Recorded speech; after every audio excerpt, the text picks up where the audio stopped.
जय श्री कृष्णा। मकर संक्रांति की बहुत बहुत बधाई हो। आज श्री सूर्य नारायण की पूजा का बड़ा महत्व है और आज भविष्य पुराण में भगवान वेदव्यास ने कृपा करके श्री सूर्य नारायण की एक स्तुति दिया है, जो बहुत छोटा लेकिन फिर भी उसका नाम स्तवराज है। हम उसका दर्शन करें। सांब जो हैं वो श्री कृष्ण परमात्मा की जाम्बवती से उत्पन्न हुए पुत्र थे। तो कृष्ण भगवान और जाम्बवती के बेटे सांब ये श्री सूर्य नारायण की उपासना करते थे। श्री सूर्य नारायण ने देखा कि सांब जो हैं वो सहस्र नाम से स्तुति करते हैं। तो फिर सूर्य नारायण स्वयं दुखी हो गए और उन्होंने सांब को कहा कि सहस्र नाम से मेरी स्तुति करने की आवश्यकता नहीं है। मैं अपने अतिशय गोपनीय यानी गुप्त, पवित्र और 21 शुभ नामों को बताता हूँ। प्रयत्न पूर्वक इन्हें ग्रहण करो और उनका पाठ करोगे तो सूर्य सहस्र नाम का पाठ किया हो उसका फल प्राप्त होगा।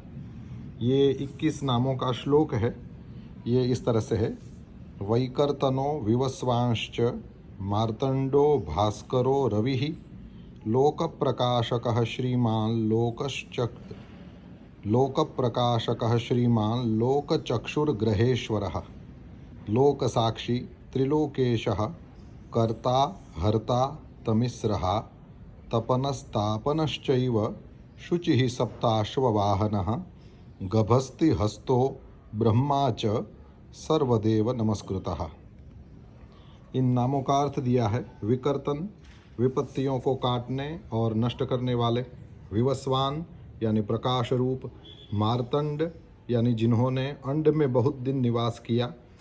फिर भास्कर, रवि, लोक प्रकाशक, श्रीमान, लोक चक्षु, ग्रहेश्वर, लोक साक्षी, त्रिलोकेश, कर्ता, हर्ता, तमिस्रहा यानी अंधकार को नष्ट करने वाले।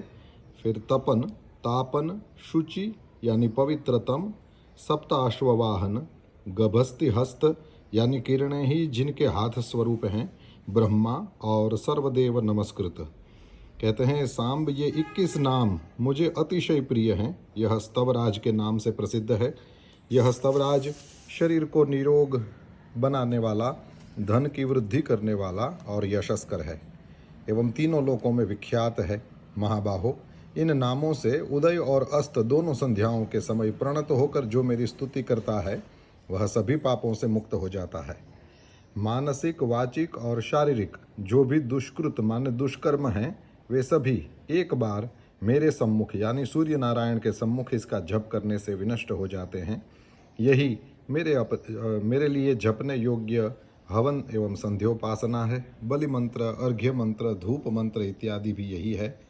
अन्न प्रदान, स्नान, नमस्कार, प्रदक्षिणा में ये महामंत्र प्रतिष्ठित होकर सभी पापों का हरण करने वाला और शुभ करने वाला है।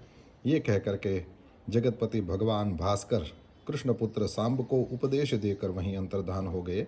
यानी ये जो स्तवराज है ये भगवान सूर्य नारायण के अपने द्वारा ही, सूर्य नारायण के द्वारा ही यह कहा गया है, उपदिष्ट है। सांब ने भी इस स्तवराज से सप्ताश्ववाहन भास्कर की स्तुति करी, निरोग हुए श्रीमान, और उस भयंकर शारीरिक रोग से, उनको कुष्ठ रोग हो गया था तो उससे वे मुक्त हो गए हैं। यह सहस्र नाम का फल देने वाला स्तवराज है। आप सभी को मकर संक्रांति की बहुत बहुत बधाई।